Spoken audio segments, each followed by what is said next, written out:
Form दे रहे हैं। इसका एंड जो टाइम है 29 जुलाई, 29 जुलाई को जो है एसआईआर खत्म हो जाएगा। फॉर्म देना, फॉर्म भरना सब खत्म, तो उससे पहले आपको एसआईआर कंप्लीट करना है। अब आपने इंग्लिश में फॉर्म देखे होंगे ऑनलाइन पे, जिसने भी बताया है अब तक इंग्लिश में फॉर्म बताया है। कन्नड़ा का फॉर्म थोड़ा सा उल्टा है, बस ऊपर का सेक्शन नीचे, नीचे का सेक्शन थोड़ा सा ऊपर कर दिया गया है। तो सबसे पहले आप लोगों को जो आएगा, ऊपर में जो बॉक्सेस दिख रहे हैं आप लोगों को 5 बॉक्सेस हैं। सबसे पहला बॉक्सेस में आपकी डिटेल है सेकेंड फोटो, जो अभी उतारी होगी आपने नई वाली फोटो, वो आप लोगों को बाजू वाले बॉक्स में सबसे पहले वहां पे चिपकानी है, जरूरी है फोटो। और फोटो के ताल्लुक से कई सारे लोग ये बोल रहे हैं व्हाइट बैकग्राउंड जरूरी है, कान दिखना जरूरी है लेडीज को, ऐसा कुछ भी नहीं है। फोटो क्लियर होनी चाहिए, बैकग्राउंड एक ही कलर का होना चाहिए, ब्लर फोटो नहीं होना। SIR ಒಂದು ನಮ್ಮ ವೋಟರ್ ಲಿಸ್ಟ್ನಲ್ಲಿ ಹೆಸರು ಇದೆ, ಅದು ಕರೆಕ್ಟ್ ಮಾಡ್ಕೊಳ್ಳಾಕ ಇದಕ್ಕಿಂತ ಮುಂಚೆ SIR ಆಗೈತೆ ಅಂತ ಹೇಳ್ತಾರೆ, ಅದು ಏನಾಗಿದೆ ಇನ್ನೊಂದು ಸಾರಿ ಇಂಥ ಯಾವತ್ತೂ ಸಂಬಂಧ ಬಂದಿಲ್ಲ ನಮ್ಮಲ್ಲಿ। ಇಷ್ಟು ಭಯಂಕರ ಸರ್ಟಿಫಿಕೇಟ್ ಕೇಳಿಲ್ಲ ಯಾರನ್ನ, ಅವರೇ ಬರ್ತಿದ್ರು, ಅವರೇ ಮಾಡ್ಕೊಂಡು ಹೋಗ್ತಿದ್ರು।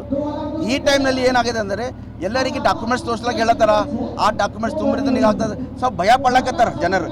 ಅದು ಭಯ ಪಡೋದು ಏನು ಬೇಕಾಗಿಲ್ಲ, ಎಲ್ಲರ ಬಳಿ ಅದು ಡಾಕ್ಯುಮೆಂಟ್ಸ್ ಇದೆ, ಅದು ಕರೆಕ್ಟಾಗಿ ತುಂಬಿದ್ರು ನಮ್ಮ ಹೆಸರು ಕರೆಕ್ಟ್ ಆಗ್ತಾ ಇದೆ, ವೋಟರ್ ಲಿಸ್ಟ್ನಲ್ಲಿ ನಮ್ಮ ಹೆಸರು ಬರ್ತಿದೆ। ಬೇಕು SR ಎಲ್ಲರೂ ಫಾಲೋಅಪ್ ಮಾಡಬೇಕು, ಅದು ಎಲ್ಲರೂ ಫಾರ್ಮ್ ತುಂಬಬೇಕಂತ ನನ್ನ ವಿನಂತಿ।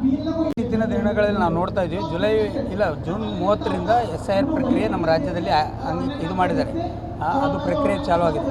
ಆದ್ದರಿಂದ ಎಲ್ಲ ಜನ ಕೂಡ ವಿಶೇಷವಾಗಿ ಮುಸ್ಲಿಂ ಸಮಾಜದಲ್ಲಿ ಭಾಳ ಸ್ವಲ್ಪ ಅದರಲ್ಲಿ ಸ್ವಲ್ಪ ಕನ್ಫ್ಯೂಷನ್ ಇದೆ।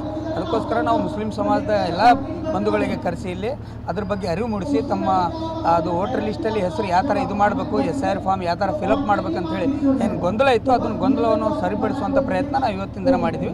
ಆದ್ದರಿಂದ ಮುಂಬರೋ ದಿನಗಳಲ್ಲಿ ಕೂಡ ನಾವು ಸ್ವಯಂ ಪ್ರೇರಿತವಾಗಿ ವಾಲಂಟಿಯರ್ಲಿ ನಾವು ಎಲ್ಲ ಮಸೀದಿಗಳೆಲ್ಲ ಹತ್ರ ಆಗಲಿ ಬೇರೆ ಬೇರೆ ಎಲ್ಲ ಸಮಾಜದವ್ರು ಸೇರಿಸಿ ಅಲ್ಲಿ ಯಾರ್ದು ಕೂಡ ಹೆಸರು, ಒಬ್ರದ್ದು ಕೂಡ ಹೆಸರು ಅದರಲ್ಲಿ ಮಿಸ್ ಆಗಬಾರ್ದು, ಎಲ್ಲ ಸಮಾಜದವ್ರನ್ನ ಸೇರಿಸಿ ಅಲ್ಲಿ ಯಾರ್ದು ಕೂಡ ಒಬ್ರದ್ದು ಕೂಡ ನಮ್ಮ ರಾಜ್ಯದಲ್ಲಿ, ನಮ್ಮ ಜಿಲ್ಲೆಯಲ್ಲಿ, ನಮ್ಮ ಊರಲ್ಲಿ ಯಾರ್ದು ಕೂಡ ಒಂದು ಹೆಸರು ಮಿಸ್ ಆಗದಂತೆ ನಾವೆಲ್ಲರೂ ಕೂಡ ಕೈ ಜೋಡಿಸಿ ಅದನ್ನು ಪ್ರಕ್ರಿಯೆಗೆ ನಾವು ಸಹಕಾರ ಕೊಡಬೇಕಂತೇಳಿ ಇವತ್ತಿನ ದಿನದಲ್ಲಿ ನಾವೆಲ್ಲರೂ ಕೂಡ ಭಾಗಿಯಾಗಿ ಒಂದು ಇದು ಕಾರ್ಯಕ್ರಮ ಮಾಡಿ, ಇಲ್ಲಿಂದ ಏನು ಭಯ ಪಡುವಂಥದ್ದು ಏನಿಲ್ಲ। ಬಟ್ ಸರ್ಕಾರದ ಇದೇನು ನಡೆ ಇದೆ, ಸ್ವಲ್ಪ ಅದರಲ್ಲಿ ಕೆಲವೊಂದು ಗೊಂದಲ ಇದೆ, ಅದು ಟೆಕ್ನಿಕಲ್ ಆಗಿ ಸುಪ್ರೀಂ ಕೋರ್ಟಲ್ಲಿ ಕೂಡ ಅದಕ್ಕೆ ಅರ್ಜಿ ಹಾಕಿದ್ರು, ಅದು ಕೂಡ ಸುಪ್ರೀಂ ಕೋರ್ಟ್ ಕೂಡ ಅದಕ್ಕೆ ಇದು ಮಾಡಲಿಲ್ಲ, ಗಮನಕ್ಕೆ ತಗೊಂಡು ಬರೋದ್ರಲ್ಲಿ ಸ್ವಲ್ಪ ವಿಫಲ ಆಗಿದೆ।